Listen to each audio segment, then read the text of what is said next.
आज मुझे मुरादाबाद मंडल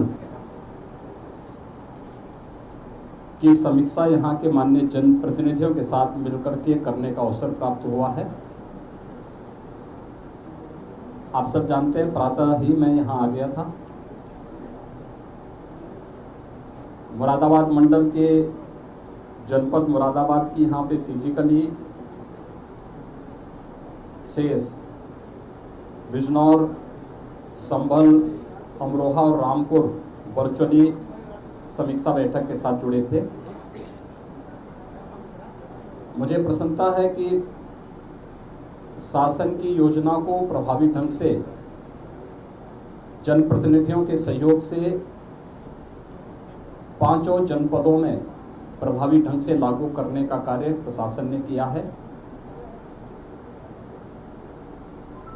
शासन की जो योजनाएं हैं, खासतौर पर डबल इंजन सरकार की योजनाओं का लाभ बिना भेदभाव के समाज के प्रत्येक तबके को प्राप्त हो, इस दिशा में जो प्रयास प्रारंभ हुए हैं वह आज सार्थक परिणाम यहाँ पर दे रहे हैं।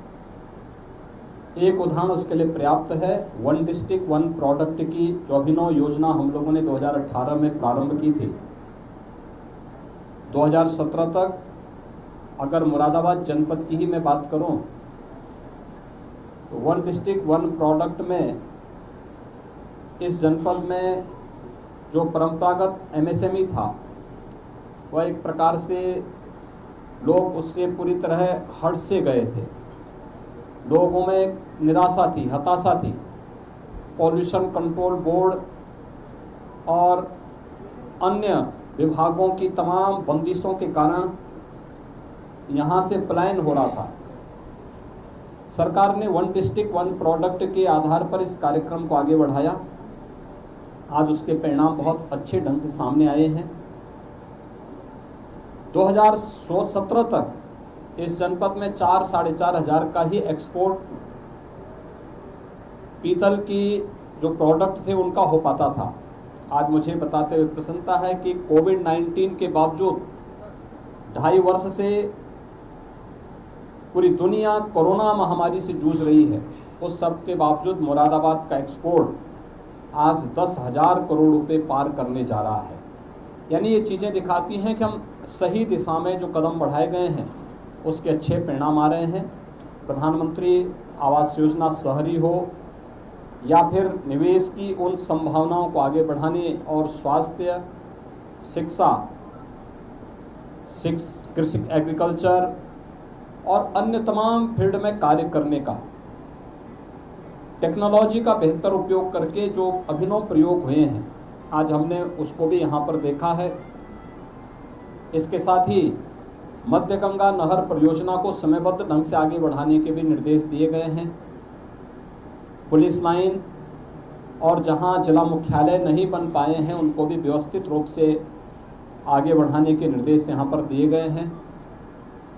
हेल्थ, एजुकेशन, इंफ्रास्ट्रक्चर और औद्योगिक निवेश में उन तमाम संभावनाओं को तलाशना जो यहाँ पर निवेश और रोजगार की संभावनाओं को आगे बढ़ा सकें, इसके बारे में भी बहुत विस्तृत चर्चा आज यहाँ पर हुई है। और मुझे प्रसन्नता है कि माननीय जनप्रतिनिधियों ने भी इसमें रुचि ली और प्रशासन पूरी युद्ध स्तर पर लग करके इन कार्यक्रमों को आगे बढ़ा रहा है। अपराध और अपराधियों के प्रति जीरो टॉलरेंस की नीति जो शासन की है, सफलतापूर्वक यहाँ पर उसका क्रियान्वयन हो रहा है। बहुत सारे कार्यक्रम इधर शासन ने उपलब्ध करवाए थे। अवैध टैक्सी स्टैंड को हटाना, धर्मस्थलों से माइक को उतरना, नशा के खिलाफ चल रहा विशेष अभियान इसी क्रम में है।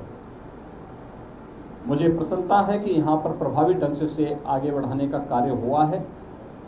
अभी मैं यहाँ की कुछ परियोजनाओं का निरीक्षण करने के लिए जा रहा हूँ। मेरे साथ प्रदेश अध्यक्ष माननीय श्री भूपेंद्र चौधरी जी भी, जो इसी जनपद के निवासी भी हैं और विधान परिषद के माननीय सदस्य भी हैं। साथ साथ मंत्री समूह भी यहाँ पर आया हुआ है। मंत्री समूह कैबिनेट मंत्री श्री धर्मपाल सिंह जी के अध्यक्षता में यहाँ पर पहले से ही योजनाओं का निरीक्षण कर रहा है, अपनी रिपोर्ट उपलब्ध करवाया है।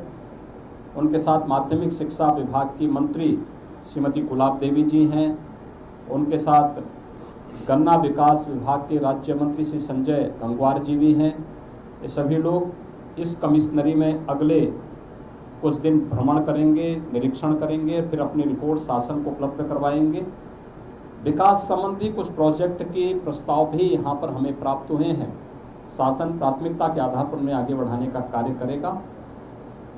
हमने हर जनपद में निवेश की संभावनाओं को आगे बढ़ाने, रोजगार सृजन को इसके माध्यम से प्रोत्साहित करने, स्वतः रोजगार के माध्यम से जनपद के सीडीओ रेशो को बेहतर करने की दिशा में भी आवश्यक निर्देश दिए हैं।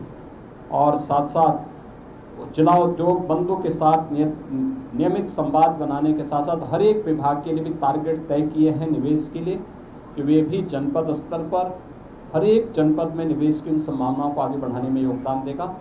आज मुझे यही सब कहना था। अभी निरीक्षण के कुछ कार्यक्रम हमारे होने जा रहे हैं, उस निरीक्षण के बाद फिर अपराह्न में मुझे बिजनौर जनपद के दौरे पे भी जाना है। बिजनौर जनपद के भी कार्यक्रमों को इसी क्रम में आगे बढ़ाने का कार्य करेंगे। धन्यवाद।